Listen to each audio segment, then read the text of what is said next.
Bonjour et bienvenue sur Télégoël, la télévision citoyenne du bassin minier. La saison des marchés de Noël, bourses jouets et autres festivités de fin d'année débute dans vos communes. Nous sommes le mercredi 25 novembre. Voici le sommaire de votre journal. L'inauguration de la maison du projet à Lens. L'État aide les projets qui favorisent le lien social dans les quartiers grâce à la politique de la ville. Et le fonds de participation des habitants à Méricourt, pris pour exemple à la région.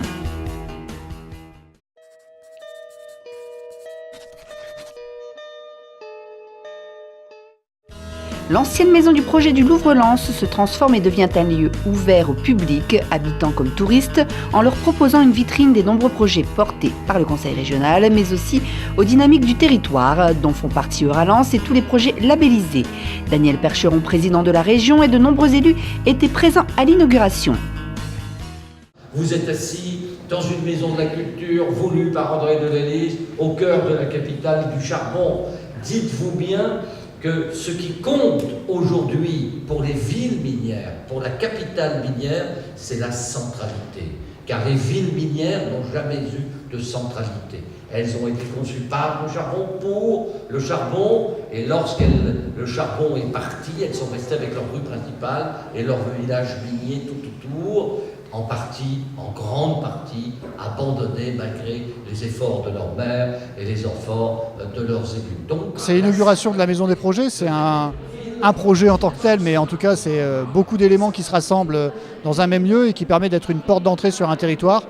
L'idée c'est d'avoir un lieu unique qui permet de donner envie de découvrir un peu plus aux visiteurs du Louvre, à des visiteurs régionaux, de voir un peu les richesses dont on dispose, que ce soit sur les sentiers de mémoire, sur l'histoire de la mine ou plus généralement aussi sur les musées de la région, de montrer la richesse qui est la nôtre globalement pour pouvoir donner envie de rester dans notre territoire et d'en découvrir un peu plus. C'est de ne pas oublier notre histoire parce qu'on est aussi sur la mémoire de dire que le Louvre a été construit sur un ancien puits de mine, de se rappeler aussi de ce qu'était l'histoire minière pour nous, et puis surtout à travers la technologie, le numérique, les œuvres qui font partie aussi des différents musées qui sont un peu source de développement demain d'un potentiel un peu particulier sur le tourisme culturel, de se dire que voilà, on a des richesses, on a des potentiels, et on vous invite à venir les découvrir. Écoutez, c'est le bâtiment que nous avons voulu. Comme je vous l'ai dit, il a une grande histoire. C'était une maison de la culture. Donc, en collant son oreille au mur, on entend encore la voix d'André Malraux, et puis celle d'André Delelise, le député maire, qui dans le bassin minier tentait cette aventure pionnière de l'ambition culturelle, de la culture partagée, de l'intelligence et de la sensibilité collective. Donc je pense que le lieu renoue avec ses origines, et j'en suis ravi, mais avec les technologies d'aujourd'hui, et j'en suis là aussi ravi. La cafetière qui fume et qui, à travers cette fumée, indique quelles sont les grandes technologies de demain, les clouds, le numérique, la mémoire, le tourisme, les grands sujets, symbolisent la convivialité traditionnelle du bassin minier, cette culture populaire irremplaçable, et puis aussi symbolise l'avenir de cette grande ville de Lens et de son agglomération qui, je le rappelle, est la 15e de France.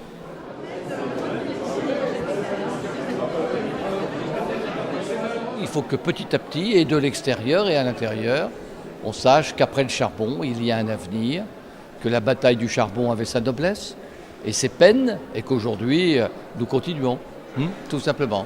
La bataille est gagnée, je crois, douloureusement, mais vraiment gagnée. Les enfants du bassin minier auront autant de chance que les autres dans les décennies qui viennent.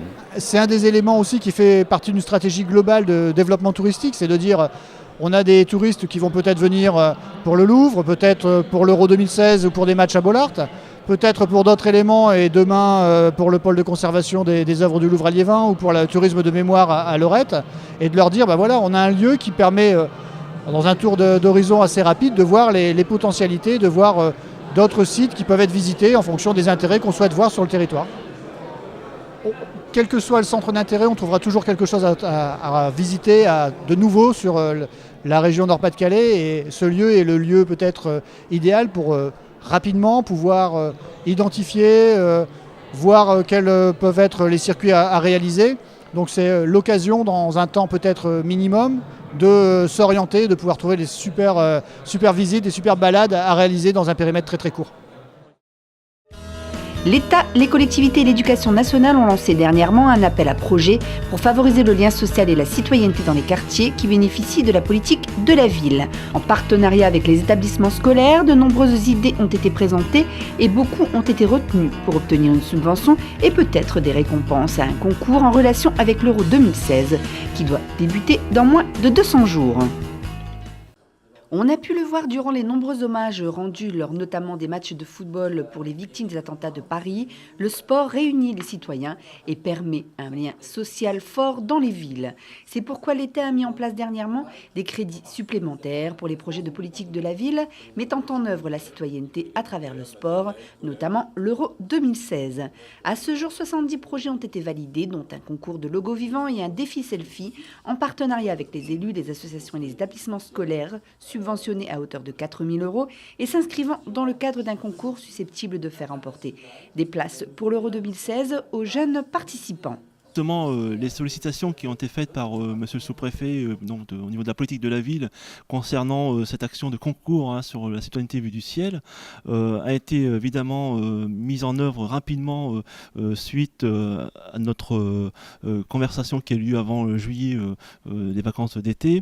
Il s'inscrit dans ce qu'on appelle nous l'année 2015-2016, c'est-à-dire l'année du sport de l'école-université, et évidemment intégrer ce concours-là en mettant en avant à travers l'EPS, donc l'éducation physique et sportive, véhiculer en tant que vecteur des valeurs d'éducation, de vivre ensemble, de coopération, de travail en équipe. Évidemment, toutes ces valeurs-là sont portées par l'école et permet à travers ce concours évidemment de donner une impulsion supplémentaire à travers les écoles, les établissements, les collèges. Je voulais surtout dire et remercier évidemment la mobilisation des écoles et des collèges à travers le dépôt de ces dossiers donc, qui montrent l'intérêt porté par le corps enseignant notamment et l'encadrement sur ces valeurs d'éducation. Le concours finalement est porté au niveau techniquement par l'association Site Vidéo, qui est une association qui dispose de matériel style drone, mât, et qui permet de filmer en hauteur. Donc l'idée c'est de créer un logo vivant avec des jeunes écoliers, collégiens, et de composer un mot ou plusieurs mots sur l'idée des valeurs de l'éducation, donc de vivre ensemble, fraternité, solidarité, etc. Voilà. Dans le calendrier de remise de dossiers, je dirais, complétés qu'a parlé le sous-préfet, c'est le 10 décembre où les écoles, donc les collèges surtout, devront déposer ce dossier-là assez rapidement. Mais je pense qu'aujourd'hui, la réunion d'aujourd'hui a permis de mobiliser l'ensemble des personnels et je pense avoir eu un écho positif sur le retour en temps et en heure, je dirais, de ces dossiers.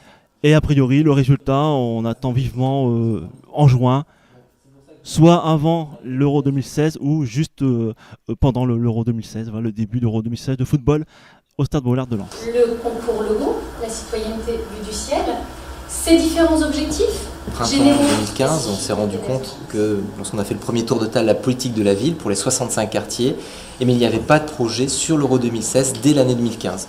Et donc cette situation était impensable sur un territoire qui va avoir la chance d'avoir une ville haute, la ville de Lens, d'avoir la possibilité de recevoir au moins 3 matchs de cette compétition.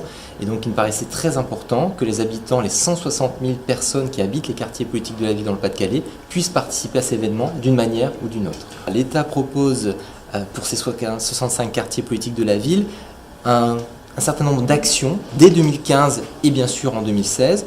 Pour 2015, c'est plus de 200 000 € de crédits politiques de la ville qui ont été mobilisés pendant l'été justement en réaction pour monter des projets innovants, pour faire participer les jeunes et les moins jeunes des quartiers politiques de la ville. Et pour l'année 2016, on a réservé déjà une enveloppe de 350 000 € pour financer des actions au bénéfice des quartiers politiques de la ville.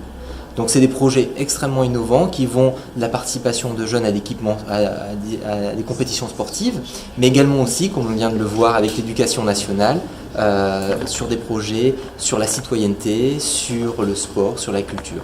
Des projets positifs qui mobilisent les jeunes, qui donnent envie de s'engager pour notre société, qui font écho aussi aux valeurs de la République, la citoyenneté, la liberté, l'égalité, la fraternité. Et c'est très important que sur les valeurs de citoyenneté, d'engagement citoyen, on soit présent. Et le Pas-de-Calais doit être exemplaire. Donc c'est pour ça que dès 2015, dès cette année, on a avec l'Éducation nationale, avec leur soutien, un grand nombre de projets qui vont être lancés. Donc on doit vraiment tous se mobiliser et profiter de cet effort national, de la communauté nationale, en termes de moyens financiers qui nous sont donnés, pour que la situation dans les quartiers change réellement et rapidement dans le Pas-de-Calais.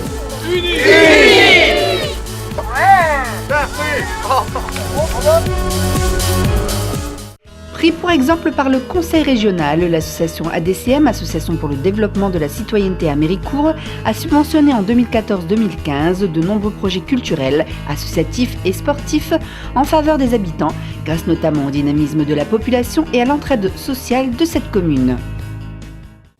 L'ADCM, l'association qui gère le fonds de participation des habitants de Méricourt, soutenu par le Conseil régional, était réunie la semaine dernière pour son assemblée générale annuelle, avec un bilan positif et des projets intéressants pour cette année 2015. C'est plus de 33 projets qui ont été validés cette année, et on a eu un petit fil qui nous a permis de les visionner, un raccourci forcément. Et on a quand même été surpris de la qualité des projets. Alors c'est vrai qu'il y a une variété des projets, que ce soit vis-à-vis de la jeunesse, le hip-hop, un voyage en Italie, un voyage au Festival de Cannes, les personnes âgées avec de la participation, de la vie partagée, des voyages aussi au foyer, au parc Saint-Joseph, et aussi les clubs associatifs sportifs qui ont fait le challenge intersport. Et donc on s'est aperçu que vraiment, et toute l'année on se réunit tous les mois et donc on valide des projets. Au bout d'une année on s'aperçoit quand même qu'on a fait, les associations, les porteurs de projets et nous, un beau travail je trouve. Il faut savoir que le FPH, grosso modo, c'est une aide de 2/3 de la région et 1/3 de la municipalité. Donc, et nous on peut intervenir jusqu'à hauteur de 750 € pour participer au financement d'un projet. Alors nous, ce qu'on fait attention, c'est qu'effectivement, il y a un autofinancement du départ.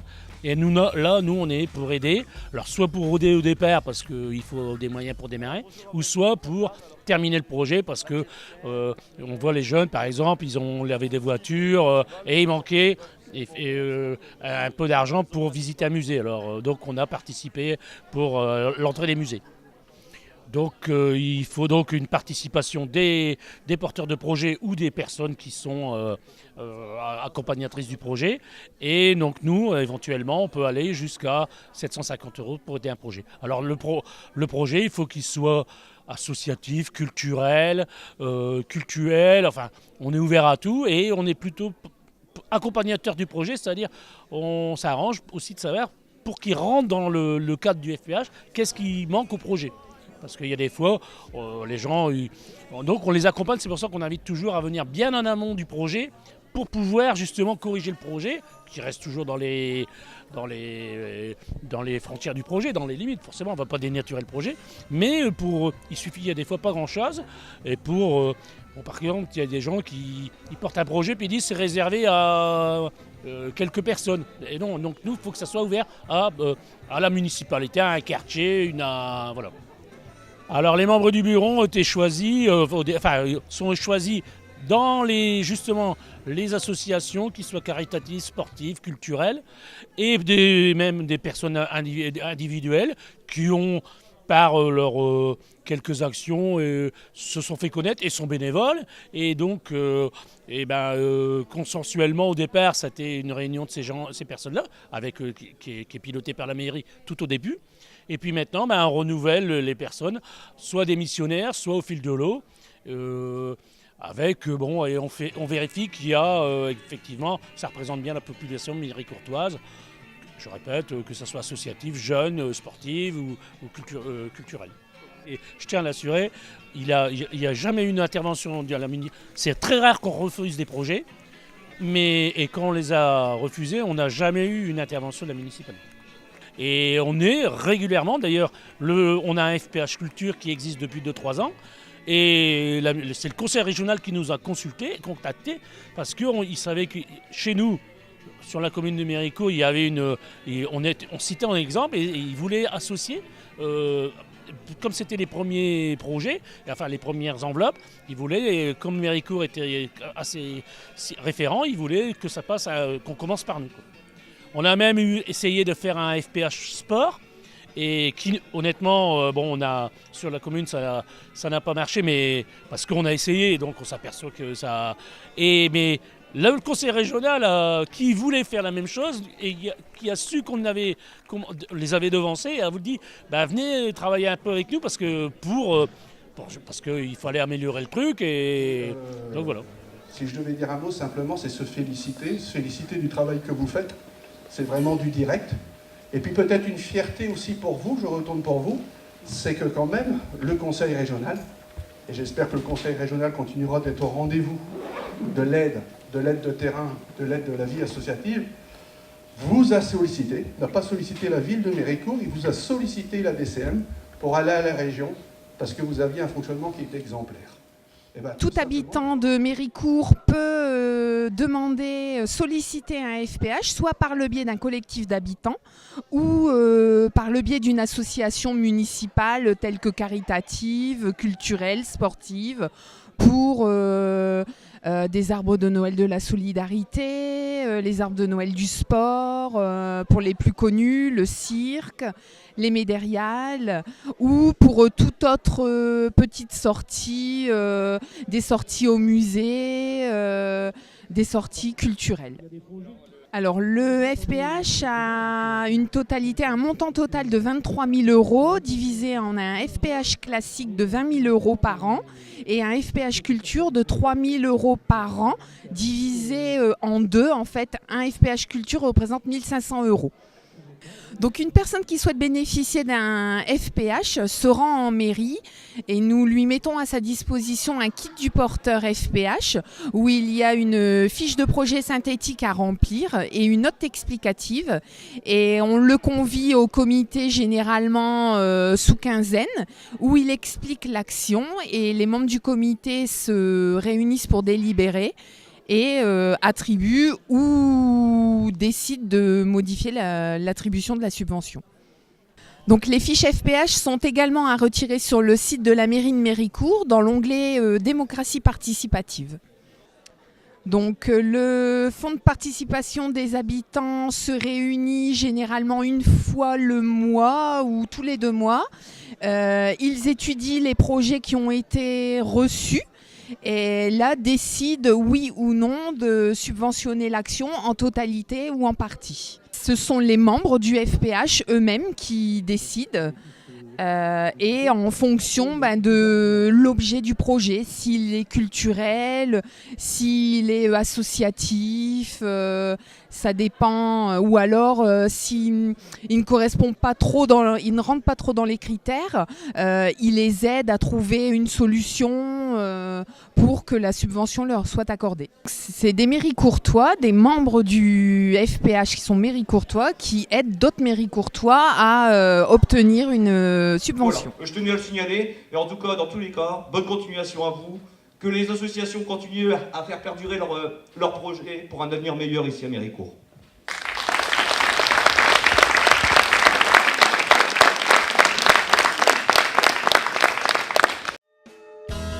Ce journal est terminé, tout de suite vos émissions habituelles. On se retrouve vendredi 27 novembre pour une nouvelle édition. On parle de vous, de votre territoire et de votre dynamisme. Télégoël est la télévision citoyenne du bassin minier. On vous attend nombreux sur les réseaux sociaux, Facebook, Twitter. Bonne semaine à tous.